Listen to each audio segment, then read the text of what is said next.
Hey there, and welcome to the garden. It is a bit of a rainy day, and I'm just out here checking on the seedlings that I just planted out. So these are actually all the viola seedlings that I started in January, and I just planted them out into the garden just yesterday, and they're all looking pretty good. I wanted to kind of show you for reference the size that they are, the size when I'm planting them out.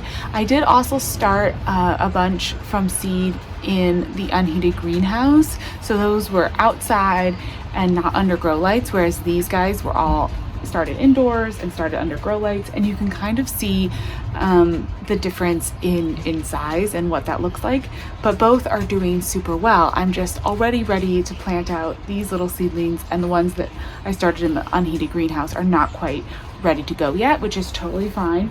But this is gonna kind of be my like spring shady area.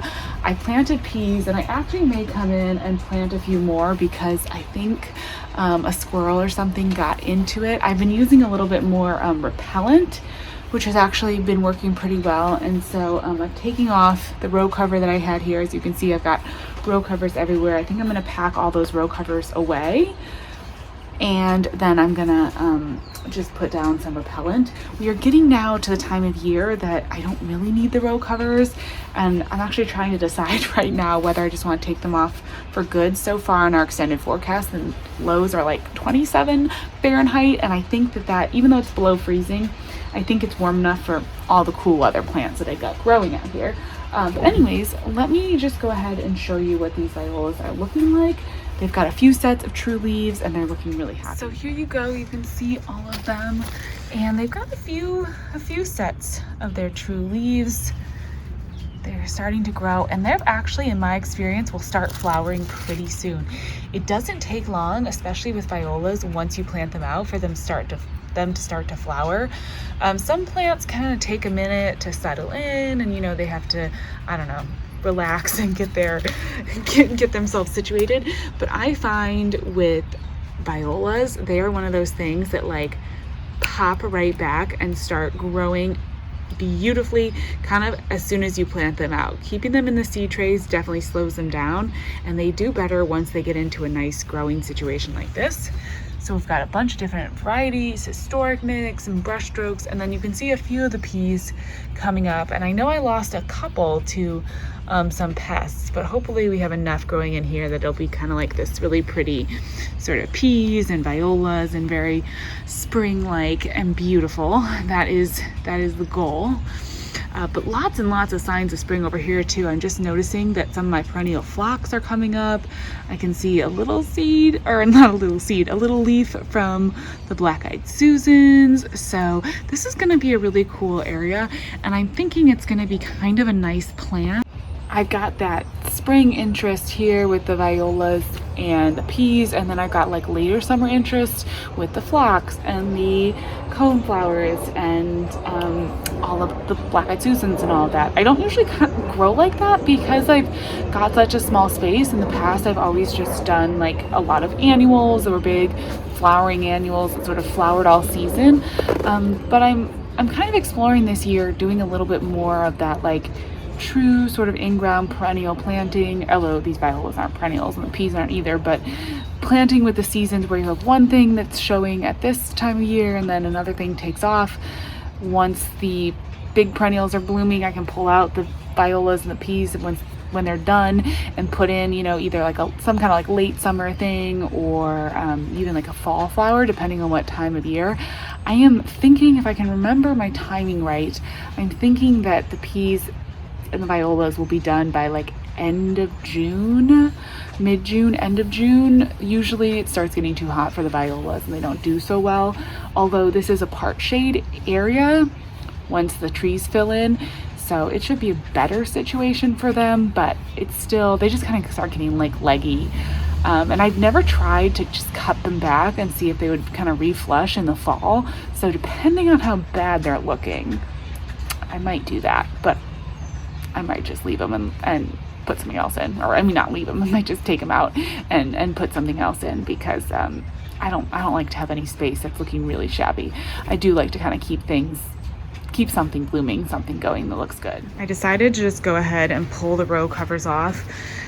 As I said, you know, the lows are not going to be too cold, and I'm also just kind of done with them. I'm ready to start enjoying the beds and the things that are growing in the flower beds. There's so much starting to really pop. Like this container of violas is just, every time I come out here, I'm just loving it. These are the prettiest flowers, and I'm ready to now kind of be able to just look at the garden.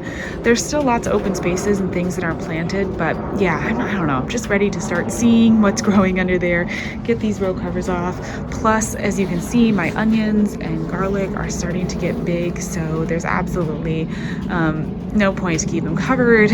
I'll let them have some space. I do have some perennials over there that are well, they've basically been hardening off. They overwintered in the unheated greenhouse, so they've basically been hardening off over there. And there's a few parsley plants coming up, but I may just go ahead and like plant out this foxglove and the black-eyed Susans that are in there. And then the bed will look a little bit better. I do need to come in here and trim some things back, so I may get that done today. But while I'm over here by the greenhouse, let me show you the violas that I started. I did start them a couple weeks later than the ones that I just planted out that you saw at the beginning of the video, but as you can see, these violas are teeny tiny and definitely not as big as the ones that were under grow lights and had warmth and everything, but they are still, I mean, they're growing, they're putting on their second set of true leaves and starting to fill out, and I'll be curious to see. I am guessing that by the end of the month, so by the end of March, I'm guessing that these will be ready to be planted out, and they're this really pretty like deep ruby red. They're called Arkwright Ruby, and they're these like deep red pansies, very pretty, or not pansies, violas, beautiful violas. I'm so sorry, I keep saying everything. I keep saying everything backwards. My 5-month-old did not sleep very well last night, and I always find that for me, the sleep deprivation comes out in like misspeaking. So, sorry, please forgive me. That's what's going on with that.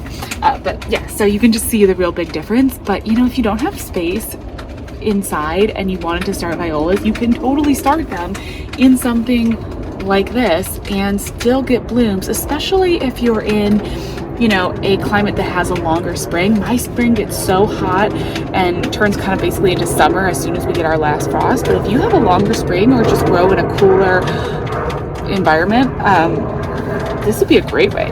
Winter sowing or sowing in an unheated greenhouse like this would be a great way to start violas. I also just had to show you these peas that I've got started in here. They are doing really well. And this, I think, is a potato. This was the grow bag where I had potatoes last year, and I think one potato snuck in here. I wish I had more space for potatoes. I definitely want to grow more. I think I'm going to try and do a late planting of the Clancy potato seeds, and you can plant them for like a fall harvest of potatoes, so I may do that. I wish I had more room for potatoes, but the grow bags were a fun place to have potatoes last year, and it's really funny that I think that's what is coming up there with the peas, so I'm just gonna leave it. That's fine with me. We can have potatoes in here. I don't allow a lot of volunteers. Again, small space gardening. I don't have room for just every volunteer that pops up out of nowhere, but if there's something fun, if I can, I try to leave it and try to let it, you know, try to see what happens.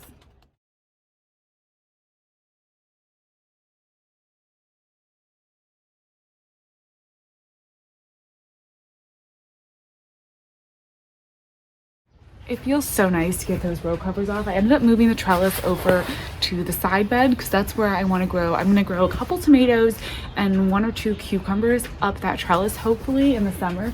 That's the plan. So I got that moved over, and it's just nice to see the garden again, not having the row covers on. I think the row covers are cute and they're great. They work well, but yeah, it feels just kind of like really lighter and spring-like to have the garden uncovered and opened up. I can see what's growing.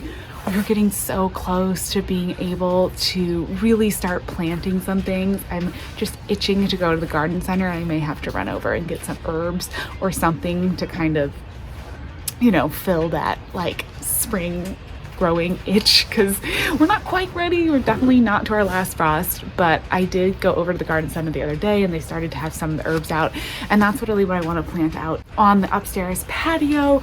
We've got the tower planter, and so I want to put a bunch of strawberries and herbs into that. So let me know if you have any like herbs that I should totally grow. I'm thinking of doing all the classics. I want to have sage. I'm going to get a couple kinds of thyme, maybe a mint or two for like its own level where it can just take over. I want to get lemon balm, oregano. Like I have all the classic staples that I want to get, but if there's something that I might not have thought of, let me know, because I definitely want to get a bunch of herbs planted and just have some real nice kitchen things. I love to be able to grab herbs out of the garden. It's one of the best things to grow. Like if you grow one thing, grow an herb. Even if it's just a pot of basil, grow that. Like that is such a wonderful addition to your kitchen and to your life, and just a great thing to do. So anyways, the garden is opened up a little bit. I managed to pull out a couple of dead things. I really have done a lot of the cleanup, so there's not a whole bunch to do, but I'm starting to remove some of the roots and stems that I left in the garden beds. I do tend to leave like the root system and the stem of like the tomato plants that I have in the garden beds or the pepper plants, things like that. I just cut them down to a couple inches above the soil and I just let it stay in the soil all winter. I feel like it kind of helps to keep the soil from just being washed out if we have a lot of rain, because we tend to have a lot of rain. And it also, I feel like, breaks down a little bit and feeds the garden maybe a little bit, which is nice. And so I start now in the spring to take that out, and I'm gonna start putting in more compost and getting it ready for all the spring planting, which is coming up.